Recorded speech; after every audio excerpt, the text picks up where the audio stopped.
And yesterday proved to be a big day at the state capitol as discussions were made and decisions were made on tax cuts and abortion laws following a push from Governor Justice to do so. Now, what's left is a controversial bill that is potentially in the works of being passed. NEWSWATCH reporter KATHERINE Skeldon has more on what's in store. Potentially reinstating what one delegate called a medieval bill, the West Virginia House Health and Human Resources Committee passed the 1800s abortion bill yesterday. It's known as HB 302.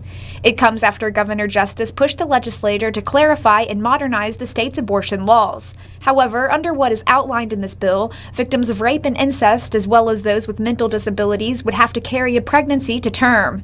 As it stands right now, I think the bill is unreasonable and doesn't reflect West Virginia values. I mean, for example, it does not have exceptions for rape and incest.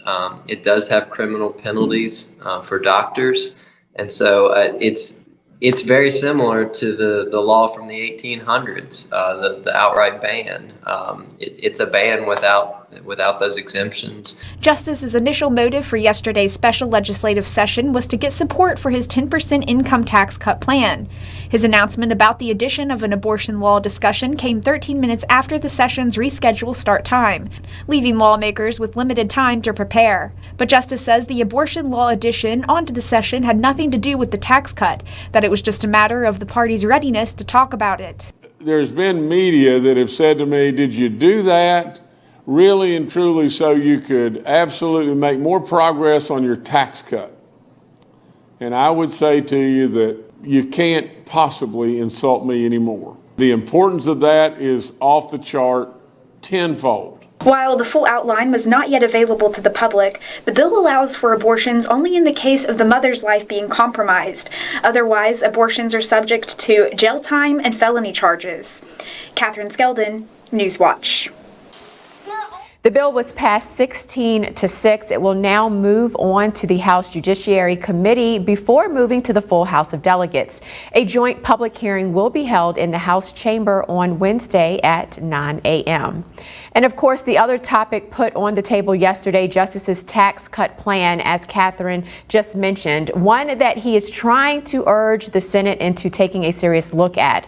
Governor Justice's 10% tax cut plan went up for debate yesterday as soon as the legislative session began. While the plan is looking good for passage in the House, the Senate remains hesitant, but Justice says he plans to continue to work with the Senate to consider the plan. He says that it's a better alternative to their base build to budget plan that could cause the control to be taken out of the individual counties' hands. He also says that his plan would only bring more growth to the Mountain State.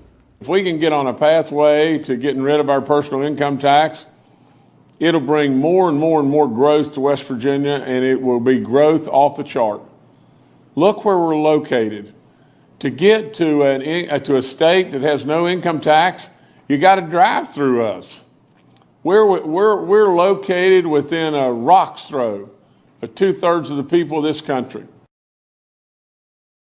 Taxes seem to play a beneficial role in this past fiscal year. It was announced by the Cabinet Secretary for the West Virginia Department of Revenue, Dave Hardy, that the state's fiscal year was up over $1 billion, money that he says was able to be generated through state taxes.